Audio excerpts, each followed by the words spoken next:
सबैजनालाई तपाईहरुलाई आज म यो गर्भपतन गर्ने औषधि खाएपछि के कस्तो लक्षणहरू देखियो भने तुरन्तै अस्पताल जानुपर्छ भन्ने विषयमा भिडियो रहेको छ। यो भिडियो सुरु गर्नुभन्दा अगाडि तपाईले गर्भपतन सम्बन्धी कुनै पनि कुरा सोध्न मन छ भने कमेन्ट गर्नुहोला, म त्यसको रिप्लाई गर्ने नै छु है। अब गर्भपतन गर्ने औषधि खाइसकेपछि सामान्य लक्षण देखा पर्छ, तर सामान्य सँगसँगै अलिकति डेन्जर खालको तलको लक्षणहरूलाई एक-एक गरी यहाँ सेयर गर्छु हजुरहरुलाई।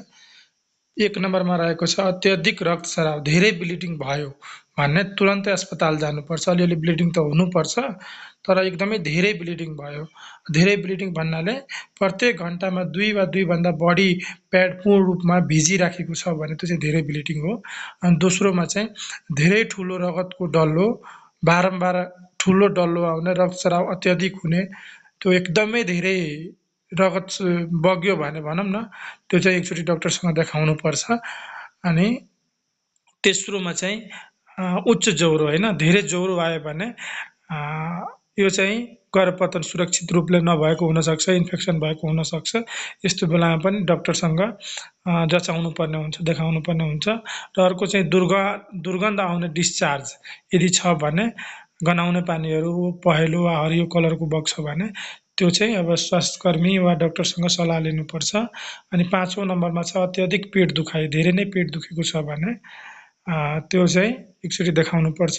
एकातिर धेरै दुख्छ, पेटको मतलब तल्लो पेटको एकतिर बढी दुख्छ भने तुरन्तै अस्पताल जानुपर्छ, वा धेरै नै दुख्यो भने पेन किलर खाँदा पनि दुखाइ कम भएन भने जचाउनु पर्ने हुन्छ। र अर्को चाहिँ यो बेहोस हुने, एकदमै धेरै कमजोरी भइरहेछ हैन, चक्कर लाग्ने, बेहोस हुने, मुटु छिटो ढड्किने छ भने धेरै रगत गुमेको सङ्केत हुनसक्छ। यो 6 नम्बरको कुरा, यो बेला पनि डाक्टरसँग देखाउनुपर्छ। अथवा यो अर्को 7 नम्बरमा छ गर्भावस्थाको लक्षण नहटिनु, गर्भावस्थाको लक्षण हटिएन, केही दिनपछि प्रेग्नेन्सी टेस्ट नेगेटिभ हुनुपर्छ। यदि सकारात्मक पोजिटिभ नै रहिराख्यो, वाकवाकी स्तन दुख्ने लक्षणहरू, गर्भवतीको लक्षणहरू यदि छ भने त्यो चाहिँ राम्रोसँग नगएको हुनसक्छ। त्यस्तो बेलामा तुरन्त अस्पतालमा जानुपर्छ।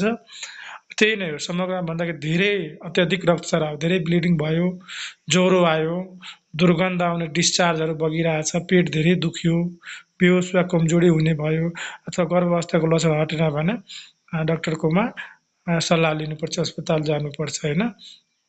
यही नै हो मेन कुरा। अब भिडियो हेरिसक्नु भएको छ, थ्याङ्क यू सो मच तपाईलाई।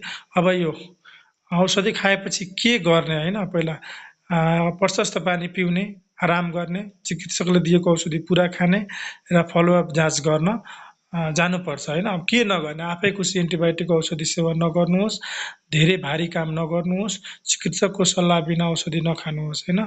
अब यो अनुसारले तपाई गर्भपतनको औषधि खाइसकेपछि यो कुराहरू गर्नुपर्छ र गर्नु हुँदैन, यसलाई स्क्रिनसट गर्न सक्नुहुन्छ। एउटैमा गरिदिएको छु। हस्, भिडियोलाई एक लाइक गरिदिनु होला र यस्तै खालको भिडियोहरू हेरिराख्नु होला, मेरो च्यानललाई सब्स्क्राइब गर्नु होला। धन्यवाद, नमस्कार।